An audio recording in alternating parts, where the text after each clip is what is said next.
고린도전서 12장 8절로부터 11절까지 우리가 함께 읽겠습니다. 어떤 이에게는 성령으로 말미암아 지혜의 말씀을, 어떤 이에게는 같은 성령을 따라 지식의 말씀을, 다른 이에게는 같은 성령으로 믿음을, 어떤 이에게는 한 성령으로 병 고치는 은사를, 어떤 이에게는 능력 행함을, 어떤 이에게는 예언함을,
하니까.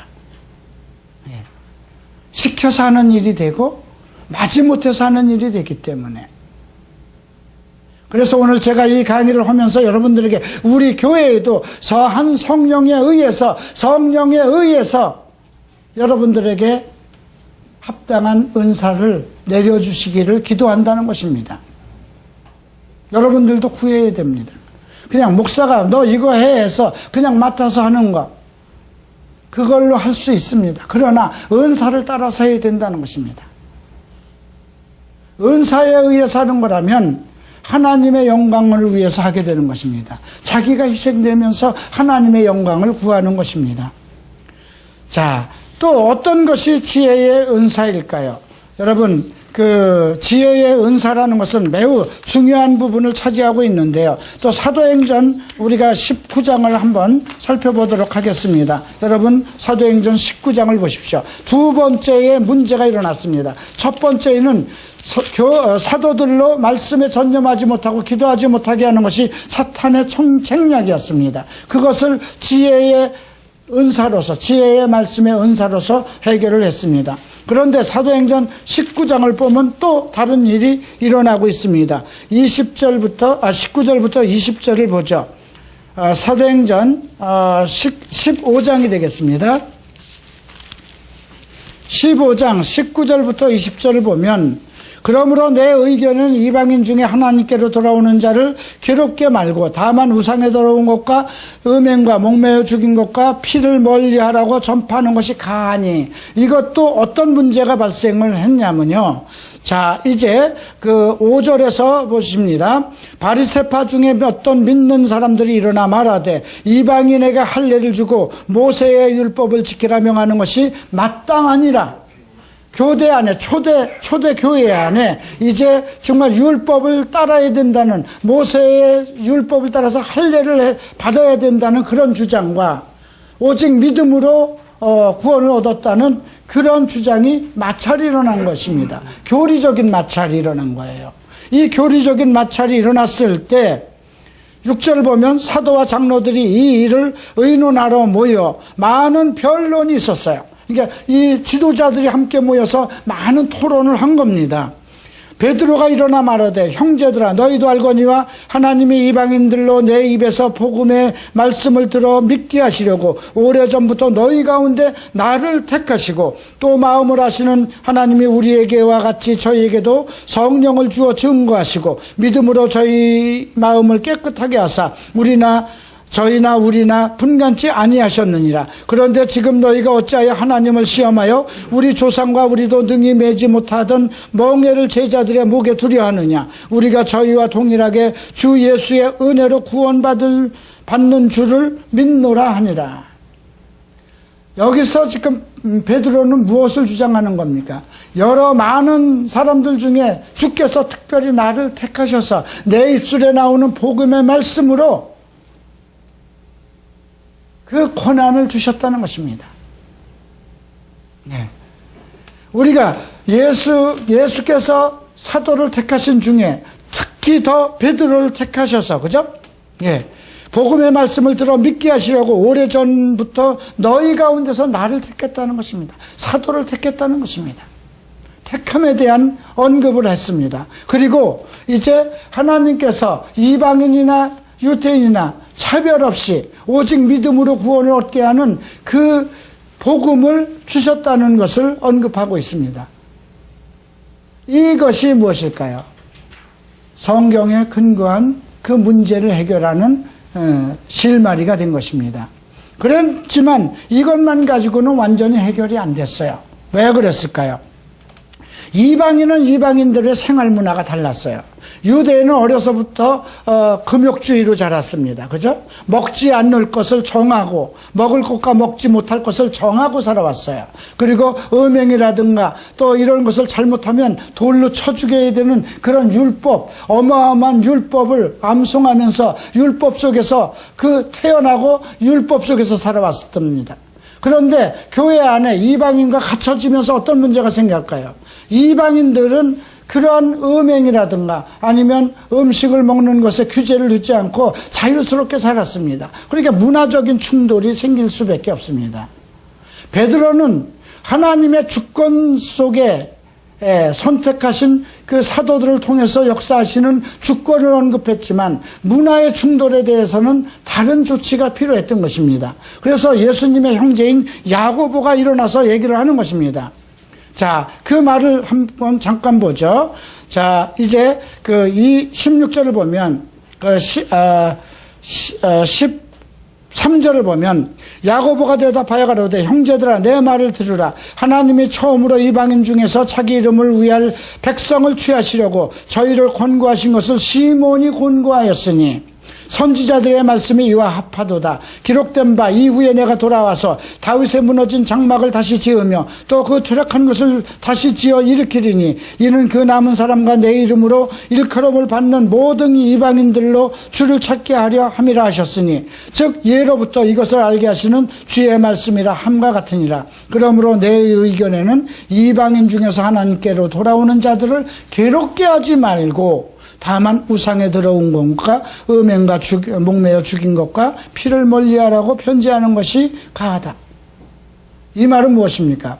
이방인들을 모두 받아들이는 건 당연하다는 것입니다.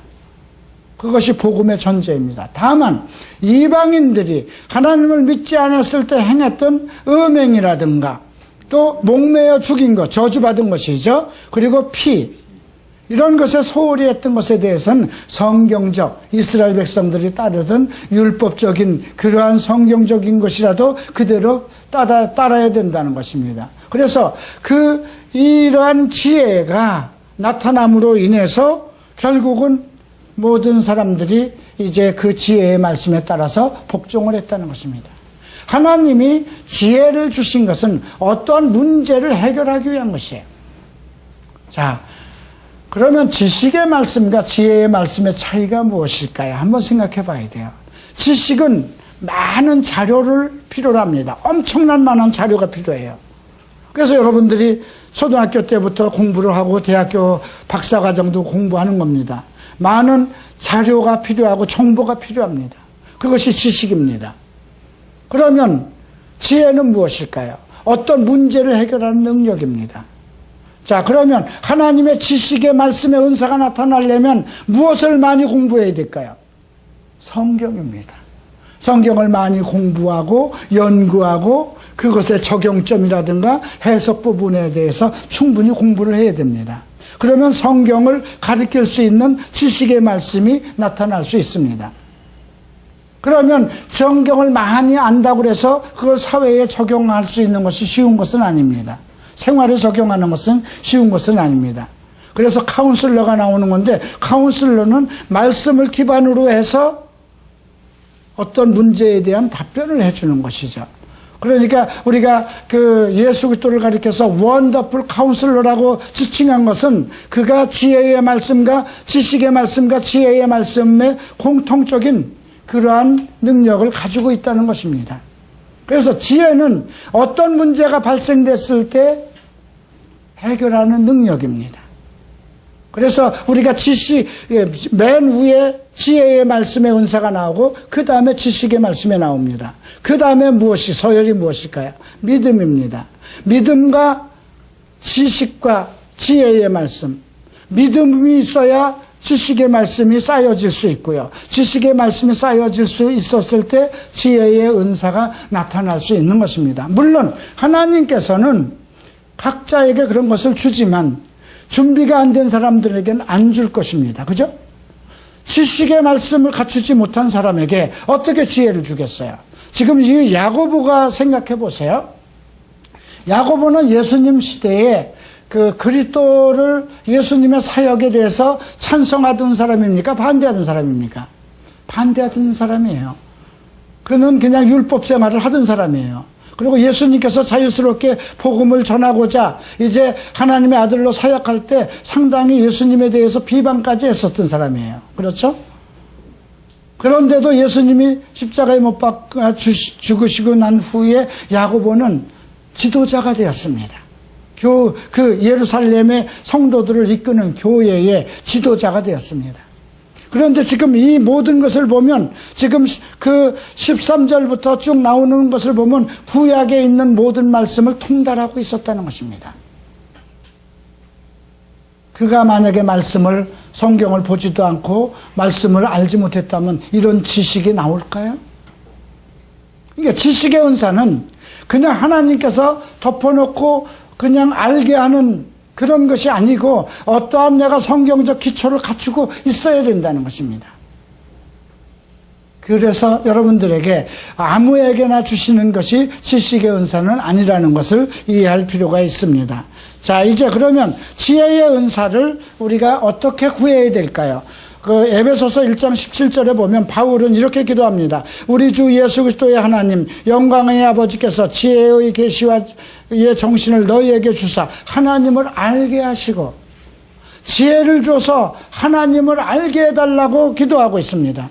또 골로새서 1장 9절에서는 이로써 우리도 듣던 날부터 너희를 위하여 기도하기를 그치지 아니하고 구하노니 너희로 하여금 모든 신령한 지혜와 총명에 하나님의 뜻을 아는 것으로 채우게 하시고, 하나님께서 지혜를 채워달라고 지금 사도 바울이 간구하고 있습니다.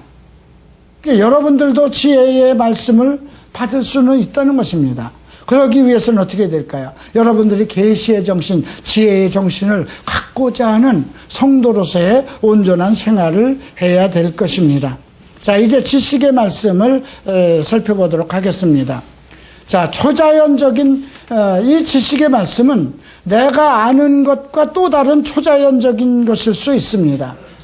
자, 열왕기하 5장을 보면 엘리샤가 나옵니다. 엘리샤가 산 위에서 이제 게하시하고 자기 시종하고 같이 살아가는데 수넴 여인이 갑자기 나귀를 타고 달려오는 것입니다.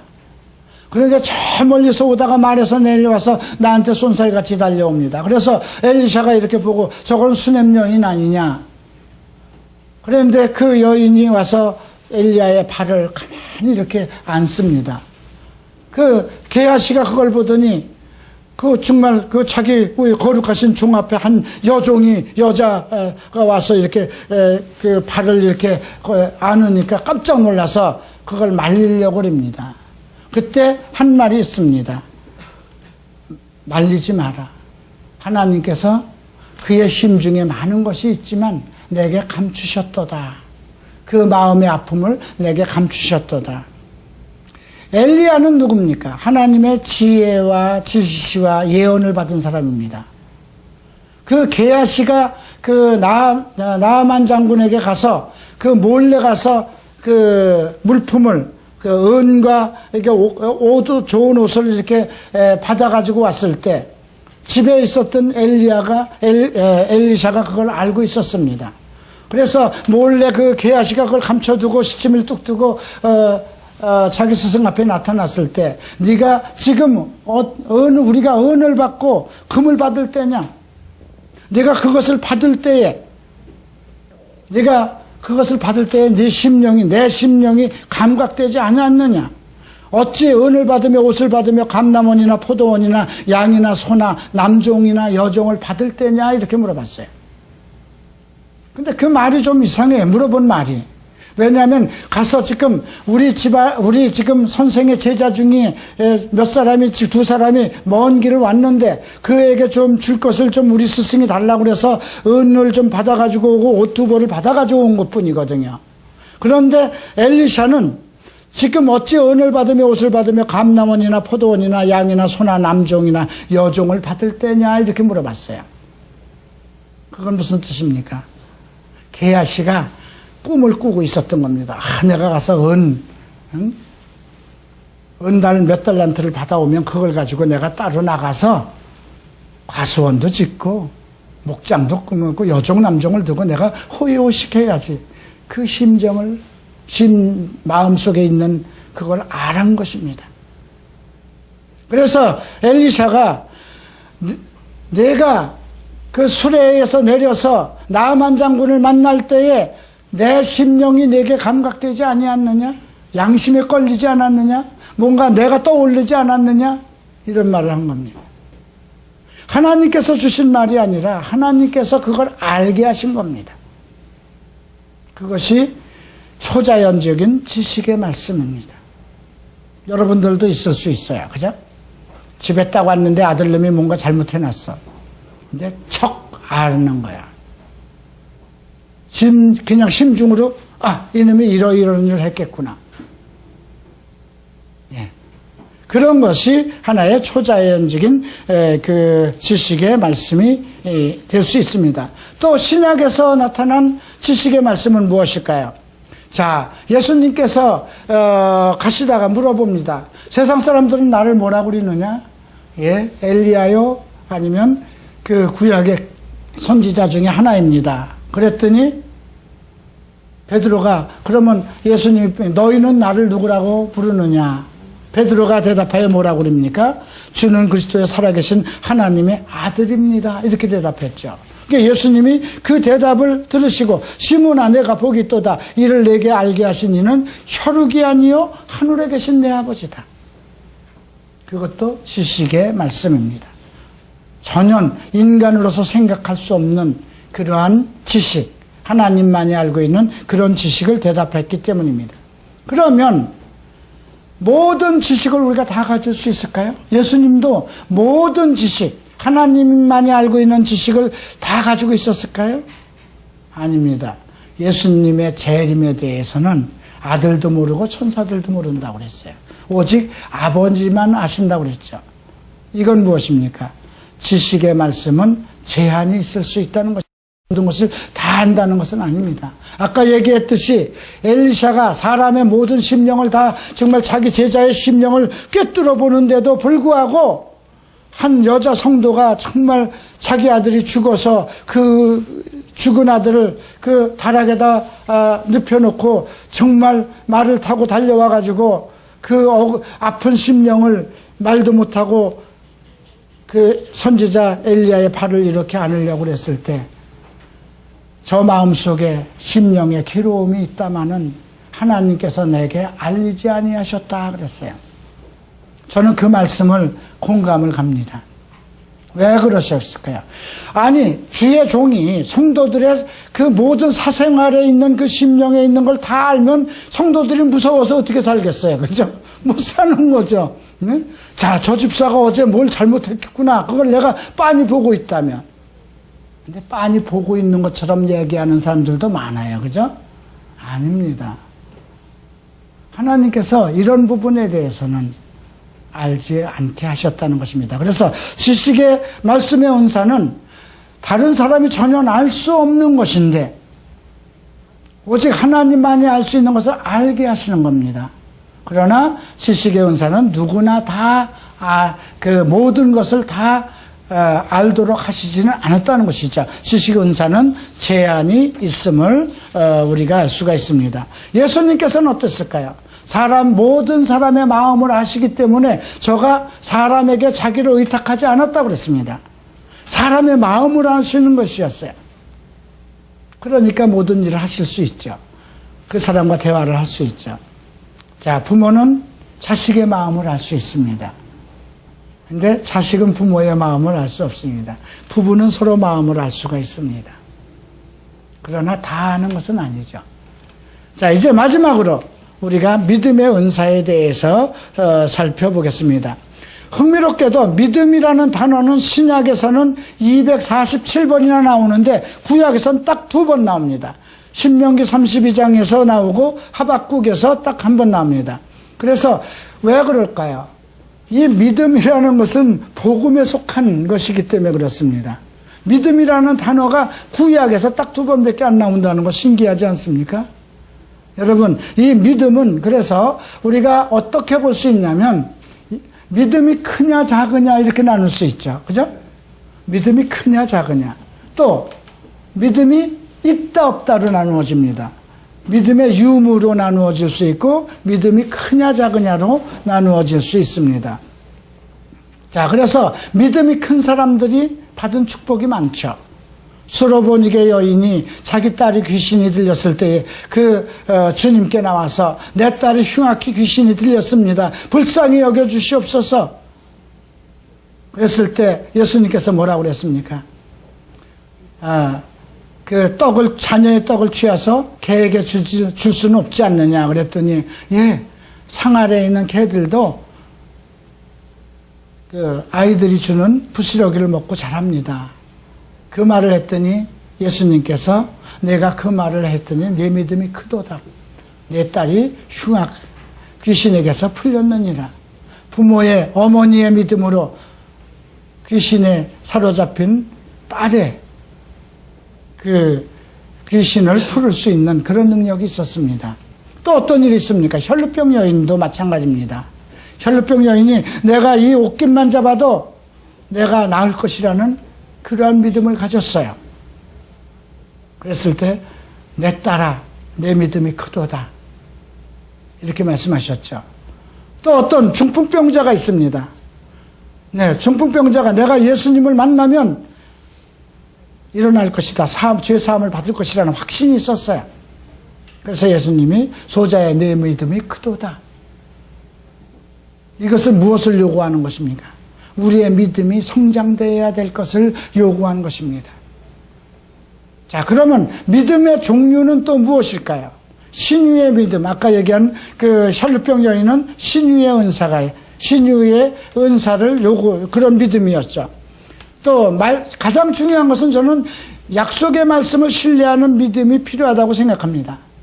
마가복음 16장에는 11 제자들이 모여서 밥을 먹고 있을 때 예수님이 나타나서 그들을 책망하셨어요. 그들의 마음에 완악한 것을 꾸짖으셨어요. 왜냐하면 예수께서 살아난 것을 본 자들의 말을 믿지 않았기 때문에. 그래서 어떤 사실을 믿어야 되는데 믿지 않는 것. 그래서 우리가 주님께서 늘 얘기를 했죠. 내가 십자가에 못 박혀 죽은 후에 사흘 만에 살아나리라. 여러 번 제자들에게 말했어요. 그런데 제자들이 그걸 믿지 않았어요. 왜 그랬을까요? 마음에 의심을 가졌기 때문이죠. 여러분들은 성경에 기록되어 있는 것을 무조건 믿으시기 바랍니다. 그래서 그 믿음의 은사를 여러분들이 달라고 하셔야 돼요. 나도 성경에 기록되어 있는 것, 태초에 하나님께서 천지를 창조하시느니라 이 말씀을 믿게 해달라고 기도하셔야 돼요. 동정녀 마리아가 결혼도 하기 전에 자기 남편 정혼자 요셉과 합방을 하지도 않았는데 자식을 낳았잖아요. 그죠?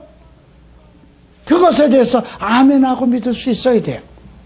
태초에 하나님께서 천지를 창조한 것을 믿으면 모든 걸 다 믿게 돼요. 그래서 믿음은 점점 우리가 그런 약속에 성경에 기록되어 있는 약속은 무조건 믿어야 돼요. 예수님께서 오신다고 그랬죠. 믿어야 돼요. 그죠?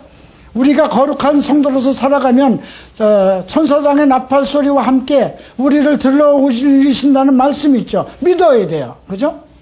믿어야 되는 거예요. 그런 것에 의심을 가질 필요가 없다는 것입니다. 또 하나는 무엇일까요? 우리가 많은 믿음이 있는데도 더 특별하게 믿음을 가져야 되는 건 어떤 문제를 해결할 수 있는 능력. 그건 이제 기적의 믿음일 수도 있어요. 자, 그러니까 우리가 바다 위를 걸어가는 것. 그죠? 주께서, 원하시면 나를 걷게 하소서, 부르소서 했을 때 베드로에게 손을 내밀었을 때, 베드로가 믿고 걸었을 땐 바다 위를 걸어갔어요. 그죠? 그리고 믿음이 떨어져서 내가 지금 뭐 하고 있는 거야 하고 환경을 생각할 땐 다시 물로 빠져들어가죠. 그러니까 굳건히 주님을 믿는 믿음을, 그런 믿음, 어떤 것도 불가능이 없다는 믿음을 가져야 되는 것입니다. 자, 여러분들의 믿음은 어떨까요? 오늘 이 믿음의 은사, 지식의 말씀의 은사, 지혜의 말씀은 우리 교회를 수호하는데 꼭 필요한 것입니다. 우리 성도들에게 꼭 필요한 것입니다.